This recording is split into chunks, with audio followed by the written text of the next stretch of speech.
প্রায় 2 ঘন্টা ধরে স্নান করার পরে এখন রিটার্ন করতে হবে। ওই দূরে ওই দূরটাতে ডলফিন দেখা যাচ্ছিল একটু আগে।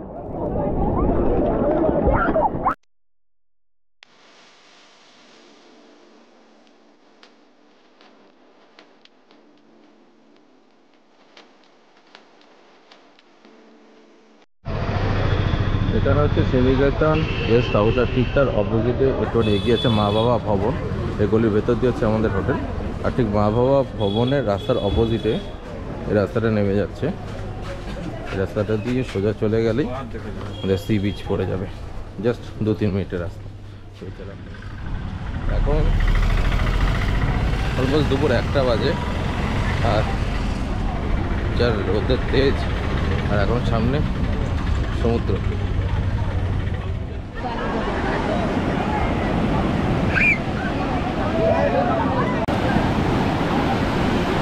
ওরে ঠান্ডা জল না, চরম ঠান্ডা জল, কারণ ঠান্ডা। ওই দেখো যা ঢেউটা দেখো।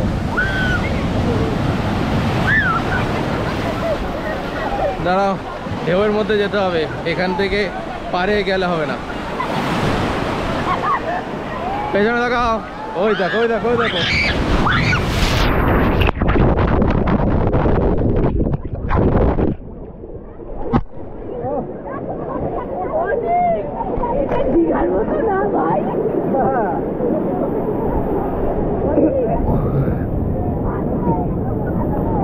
ও আর পুরো 10-20 মিটার মতো ঠেলে নিয়ে চলে আসলো। এরকমই তো হবে, এটা দীঘা না, তোমার আগে বলেছি। আর দীঘার ঢেউ ভেবে যায় পুরীতে আসবা তো ভুল করবা। পুরো ঠেলে নিয়ে চলে গেল, আর রীতিমতো আমি এখানে ছিলাম, আমাকে ওই পার পর্যন্ত নিয়ে চলে গেল। হেভি মজা। জাস্ট দেখো ঢেউ আসছে, ঢেউ আসছে। সিরিয়াসলি দীঘার থেকে অনেক বড় ঢেউ, আর অনেক পরিষ্কার। বড় আসছে ঢেউ, ওরে বাবা। তো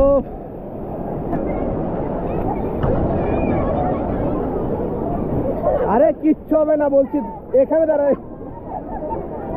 আরে এখানে দাঁড়ান, এখানে দাঁড়ান, এখানে দাঁড়ান। এখানে ঢেউ ভেঙে যায়, কোনো অসুবিধা নেই। এখানে ঢেউ আসবে, ভেঙে দাঁড়ান।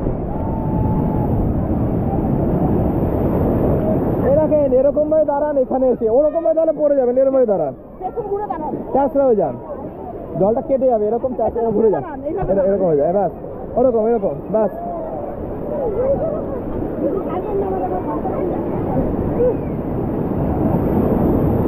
আরে আরে এরকম চাষরা হয়ে যাও, চাষরা হয়ে যাও।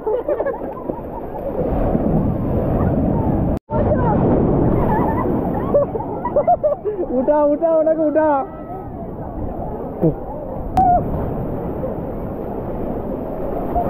আসে কি রে, তুই কি মানে গাঁজা খেয়েছো নাকি? তোল তোল, ইয়ে করেন, এখানে বসে থাকেন, তাহলে একবার জল আসবে।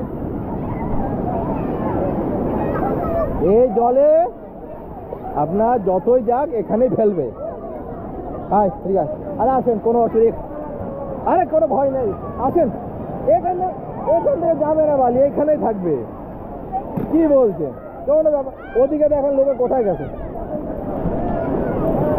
ও দেখো ঢেউ এরকম এরকম হয়ে যাবে। দেখেন যখন ঢেউ আসবে তখন ট্যাচরা এরকম থাকবে, ট্যাচরা। ও ট্যাচরা ঠিক করে।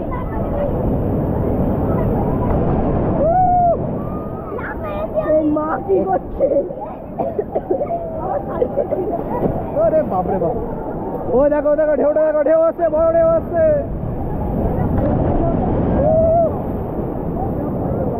হ্যাঁ এরকম চাষ হয়ে যাবে। তুমি কি করতেছো? তুমি দাঁড়াও, উঠে দাঁড়াতে পারছো? দাঁড়াও, আর দাঁড়াবো তো। বড় আছে, বড় ঢেউ, হালকা ডুল খেলে কানের মধ্যে ঢুকে গেল জল। এবার আসবে জল, আসবে আসবে, এখনই আসবে। এখনই আসবে, যখনই টানবে তখনই টেনে আবার ধাক্কা দেবে। হ্যাঁ, টেনে ধাক্কা দেবে, কিন্তু মাঝে মাঝে টান ওঠে চলে যায় এদিকে। ওই দূরে এখানে ওই দূরে, ওই দূরটাতে ডলফিন দেখা যাচ্ছিল একটু আগে। হ্যাঁ, একটু আগে দেখা যাচ্ছিল ওখানে দূরে, এখানে ক্যামেরাতে দেখা যাবে না, বাট খালি চোখে দেখা যাচ্ছিল যে হালকা হালকা করে জাম্প মারছে। তো চিল্কাতে যাওয়ার কোনো দরকারই নেই, চিল্কাতে যাওয়ার কোনো দরকারই নেই, এখান থেকেই পুরী স্বর্গদ্বারের সামনে দেখে নিয়েছি একটু আগে। 4-5 ঘন্টা খাল করলে ডলফিন দেখা। এখন জোয়ারের মনে জল, সেই কারণে জলটা আসছে বেশি আসছে, সেই কারণে দেখা যাচ্ছে। দেখো দেখো ঢেউটা হলে দেখো কিরকম আসছে। অসুবিধা নেই, কোনো ঢেউ বড় না, হালকা ঢেউ। এরকম করে গাটা ভাসিয়ে দেওয়া, এবার দেখো ঢেউটা কত বড় যাচ্ছে। এই হচ্ছে পরিস্থিতি। একটু ভেতরে গভীরে চলে আসলে আর কোনো সমস্যা নেই। কিন্তু একটা জিনিস ভালো লেগেছে যে এখান থেকে আমরা ডলফিন দেখে নিয়েছি, কারণ যেটা চিল্কাতে গিয়ে দেখা যায় ওটাই এখানটাতে ডলফিনের না জাম্প মেরেছে, ওরকম জাম্পটা মারলো তখন দেখতে পারলাম, পুরো জাম্পটা মেরেছিল তখন দেখতে পেয়েছি। যেহেতু জলটা বেশি হয়ে গেছে, এখন জলের পরিমাণটা বেশি, সেই কারণে এখানটাতে দেখা যাচ্ছিল। ঘুরে যা ঘুরে যা।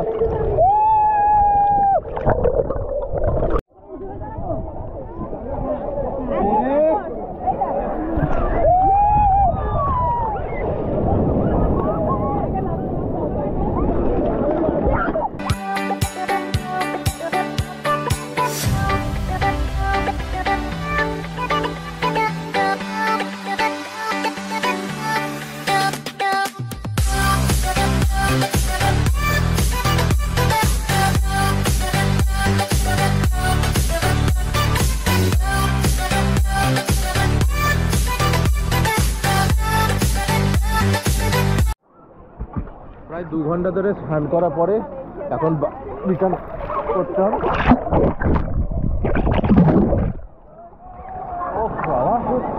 টেনে নিয়ে চলে যাচ্ছে, আরে বলতে হলো না, কেমন টান দিল, কেমন টান দিল, আমাকে টেনে নিয়ে চলে যাওয়ার মতো, পুরো গলার উপর দিয়ে জলটা চলে এসছে, পুরো টেনে নিয়ে চলে যাচ্ছিল।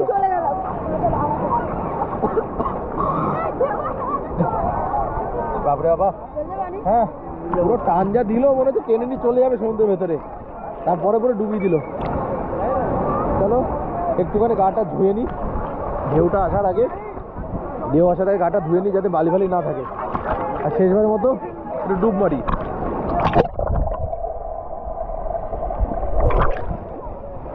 ও চলো চলো চলো, ঢেউ আসার আগে যেতে হবে, এখন ঢেউ আসার আগে যেতে হবে, তাহলে গায়ে পুরো বালি লেগে যাবে। চলো চলো চলো, ঢেউ আসছে না, পালাই। বাপরে বাপ, এখানে পুরো বালি, এই জায়গাটা পুরো বালি। এই চলে আসলো রে, চলে আসলো। না না ঠিক আছে, চলো যাই।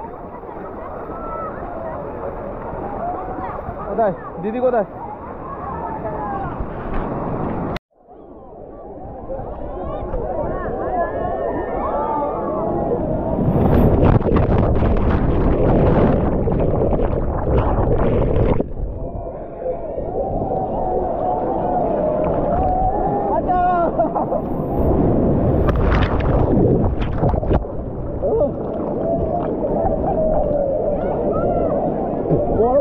চলো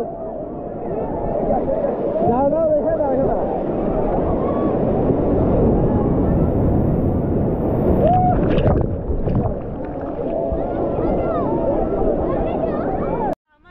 না মাজা গেলে তুমি হাঁটে যাচ্ছ কি করে?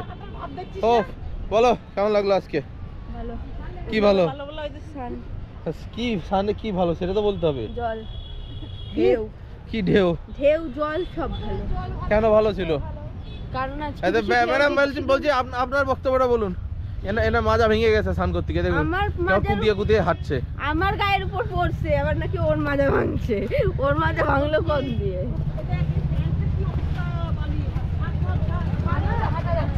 পাইছে থেকে উঠছে। ওইটা অসুবিধা নেই, ওখানে কি জল দিয়ে ধুয়ে নেবে। ওখান থেকে তো জল দিয়ে এই যে এটা নাকি? আরে হ্যাঁ রে বাবা, খাঁটি বাঙালি। দাঁড়াও, তো মাজা বাংলা কি এরকম করে হাঁটতে পারে?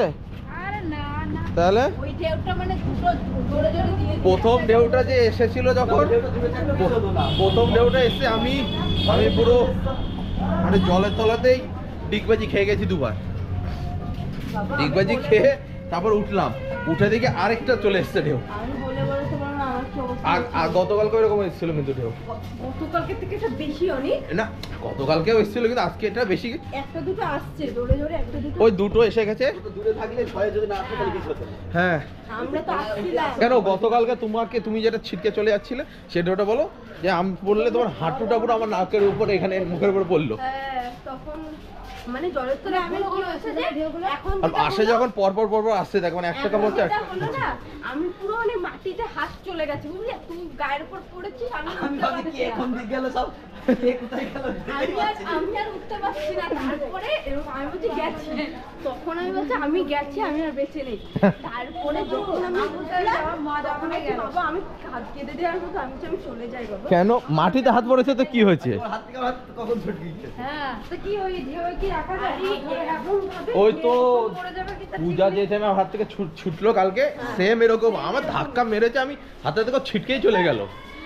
তারপরে যখন একবার ওখানে ছিলাম পড়লো, মানে আমি নিচে দেখি ওর হাঁটুটা দাম করে লাগলো এখানে আমার, আমি কি রে পুরো চাপ দিল, তারপরে আমি উঠলাম। আর আজকে যখন আসার পথে আমি তো ডিগবাজি খেয়ে গেলাম ওখানে। দেখ আমি বাড়ি খেয়েছি পুরো। আরে সত্যি কথা, পুরীর যে ঢেউগুলো দীঘার ঢেউর থেকে অনেক বেশি পাওয়ারফুল। হাতটা পাওয়ার মানে ধাক্কা মারছে একেবারে পিঠের মধ্যে দাম করে পানি হচ্ছে। মানে ওই এখানে সব দোকানে জামা কাপড় হবে এরকম। এই কালকে পুরীর মন্দিরে যেরকম ওই বেতের বাড়ি খেয়েছিল তেমনই বাড়ি খাচ্ছিল না আজকে। আমার বিরাট আমি ভয় পেয়ে গেছি। আমি যখন আসছি তখনই বলেছি আমি গেছি, হ্যাঁ? আর যখন আসছে তখনই বলেছি গেছি তাই দেখেই। মানে গেছে, জীবন শেষ, মানে চলে গেছে নাকি? আমি তো দেখিনি, আমার তো পেছন দিয়ে ম্যামকে ছুঁয়ে দিয়ে চলে গেল। আমি তো দেখ, হয়েছিলাম স্ট্রং হয়েছিল। তোমরা তা পজিশন নিয়েছো, হ্যাঁ। আমি তো পজিশন নিইনি। আমি দেখলাম যে ঢেউটা আসলো মারলো, আমি ডিগবাজি খেলাম, আমি জায়গাতে ডিগবাজি খেয়ে গেলাম। মানে দীঘাতে যা ঢেউ থাকে, ঢেউ থেকে অনেক বেশি, দীঘার থেকে অনেক বেটার পুরীর ঢেউ, এর কাছে অনেক একটা powerful। হাতের ময়লা। অনেক powerful। দীঘা বলছে কিন্তু দীঘার থেকে স্নান করা, পুরী স্নান করা আরেকটা বেনিফিট আছে, দীঘাতে স্নান করে উঠলে গা হাত পা কালো হয়ে যায়, এখানে কিন্তু কালো হয় না। এখানে এখন পর্যন্ত তো অতটা সেই পরিমাণ হয়নি, তো ট্যান ফ্যান পরে পুরো কালো হয়ে থাকে। বাট পুরীতে সে ট্যানিংয়ের সমস্যাটা নেই, হাত পা এখন পর্যন্ত সে অনুযায়ী কালো হয়নি, ঠিকঠাকই আছে। তারপর প্রায় 1.5 ঘন্টা 2 ঘন্টা ধরে 2 ঘন্টা হয়ে গেল তো, আপনার কটা বাজে? 2টো তো, হ্যাঁ 2 ঘন্টা কাছাকাছি আমরা স্নান করলাম। এই কালকে জল বোতল দিয়ে গেছি, এই কালকে না আজকে দিয়ে গেছিলাম জেঠুকে। হ্যাঁ চলো, হোটেলের সামনে পা ধোয়ার জায়গা আছে, ওটা ধুয়ে নাও। কোনটা?